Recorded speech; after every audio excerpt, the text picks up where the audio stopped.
So the big question for today's video is it possible to be successful in the IELTS test by studying by yourself? Do you think that that's doable? In my opinion, I'm going to share a few different things on how it is possible to do that, although it could be quite challenging and difficult, but I do believe that it's possible and I have some very nice tips for you. So stick with me until the end of the video and I'm pretty sure you're going to be happy about this. So I am Rafael and this is IELTS Crucial, the channel where you can learn everything that you need for success in the IELTS exam. So the first thing we should take a look at is materials, right? Because you're going to need to find materials so that you can prepare and practice and everything. Of course, until a few years ago, without the internet and without, the advancements in technology, we used to use books. So if you live in a place where you can have access to IELTS books, you can also do that, right? Cambridge has a lot of great IELTS books. The ones with the numbers, they go from like 1 to 15, I think, 16, I don't remember exactly. But of course, nowadays, you can also find a lot of stuff and a lot of free stuff online. The only thing that you have to be careful here when looking for things online is how real everything is, how trustworthy everything is. So of course, there are places where you can go that you will find places that are very reliable. Like if you go to the IELTS website, you go to the British Council website, you go to the IDP website. So you can go to all of these websites and they will have stuff that you can trust so that you can practice. But they don't offer tons of stuff, right? Especially, for example, if you're looking for something for free.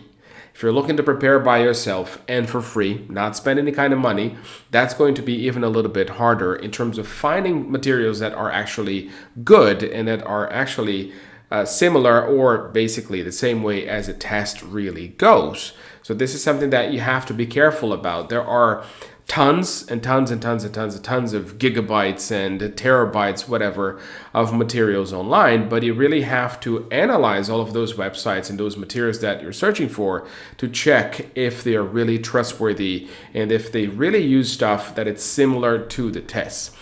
In this journey of mine of 10 plus years, I've been involved with IELTS preparation. I've seen students find all kinds of things. I've seen people find very good things that they can practice and they're really trustworthy and they're really real, close to the test. And I've seen students practice with stuff that was really actually far away from what the actual test was. So that was complicated. There was this one time that I remember that a student was talking to me and she was saying, "Oh, I've been practicing, but I've been struggling so much." And I knew that she was at a very good level, so I couldn't understand, how can you be struggling so much if you're at this very good level? You shouldn't be struggling. And then I started asking her, I said, wait, how are you practicing? Where do you find the materials and how are you doing this? And then she was like, "Oh, I'm in this website. It's a very good website." I was like, "Okay, send me this website. Let me see the link." And then she sent me the link, and it was actually a very terrible website with lots of questions that were similar to the IELTS test, but not really. So I was like, "No, girl, you can't do this. This is actually terrible. This is not helping you. That's why you're struggling. You're not supposed to struggle." So then I sent her some other websites that are more trustworthy, and then she got some books as well. And then everything became better and everything was easy. So this is definitely something that you're going to want to be careful about and pay attention to, right? Second, something that can really help you is that you try to find somebody to help you. And we're talking about doing things by yourself, which is not really the point in this way right now, right? Because you're going to be looking for another person. But that's kind of similar because we're trying to do something that it's free, right? You're not spending any money. So you can look for friends, who have a better English level than you. And then you can call these people, send them your recordings of your speaking practices. You can send them the documents of your writings and they can try to help you a little bit. If you have any teacher friends, even though they're not IELTS experts, that's even better because they can correct things like vocabulary and grammar and they can check if the text makes sense, right? So that helps as well. So those could be things that you could think about. But I want us to also think about the skills. So let's talk about listening and reading first. So, when it comes to listening and reading, of course, they are the easiest ones to practice because of a very simple thing. They are passive, which means that you don't really need anybody, and they're objective. So, which means you have the answers, and then you know there, oh, this is the right answer. If I didn't do this, I don't get the score. So, it's very simple in that way. You have 40 questions in each skill, and you know exactly what your score was like because you got a certain number of questions right or wrong. So that could be kind of easy, right? So practicing listening and reading is the easiest thing you can do. And it's also more difficult to find stuff that it's not really real, like realistic materials on the internet when it comes to listening. Listening, I think it's a bit complicated. Reading is a little bit easier. So for those two, you really don't need anyone unless, of course, you're struggling very much with one of them and you don't really know where to go. But we're going to be talking about that more towards the end of the video. The next two skills are speaking and writing. Those, in my opinion, are the ones that I think you cannot practice by yourself, right? I mean, you can try. If you really don't have any money and you don't have anybody, your situation is actually very, very, very complicated. There's nothing you can do. So you will have to do that. So you will have to rely on yourself only and maybe on some tips that you get online. But ideally, in these skills, you should have somebody to help you. And this somebody should be an expert, right? Because you don't want somebody who doesn't really understand anything about the text. The essays, the tests, and speakings and everything to help you because these people don't understand what you're looking for, right? Like I said, if you have somebody close to you whose English level is a little bit better, or a teacher that's not an IELTS teacher, but they can help you a little bit, that's going to help you, right? But it's not going to be ideal, right? Ideally, you should look for an expert. But. So here's what you can do, for example, in the speaking part. You can grab your cell phone and then you can record yourself doing the speaking. You can find the questions online. They're pretty easy to find. And then when it's time for you to answer, you record everything. And then you listen to those answers as much as you can and at different times. I'm going to explain this idea of like as much as you can in different times.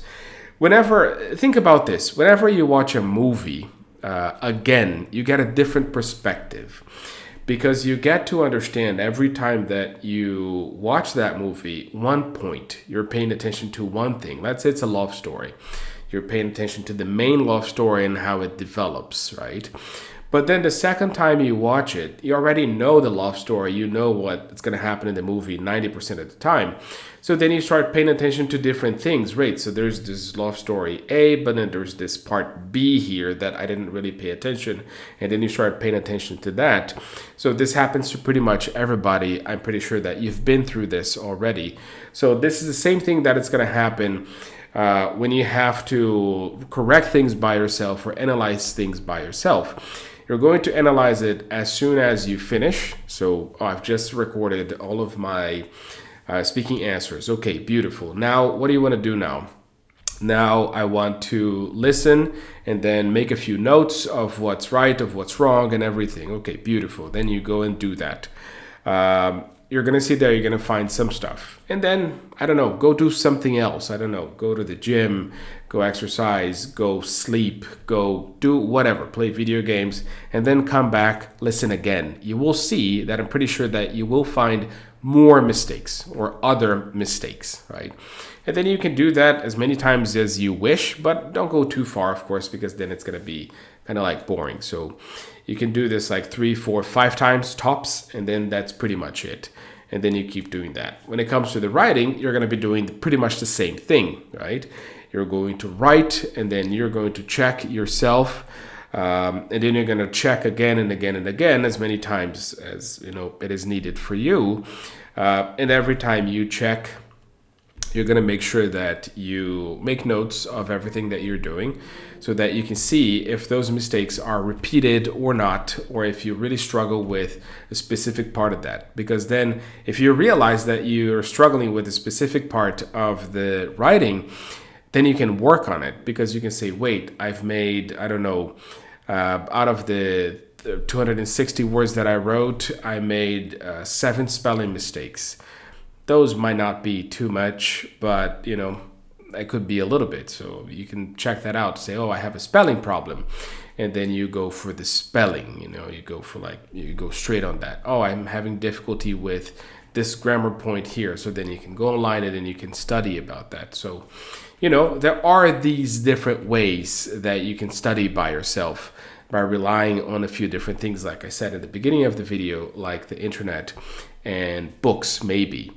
However, and this is the best part, it's difficult, right? I've mentioned this a few times before, and whenever I communicate with people about this, I mention pretty much the same example of like going to the gym and having a coach, right, or having a personal trainer. You can go to the gym and do everything by yourself, and then you will get some results.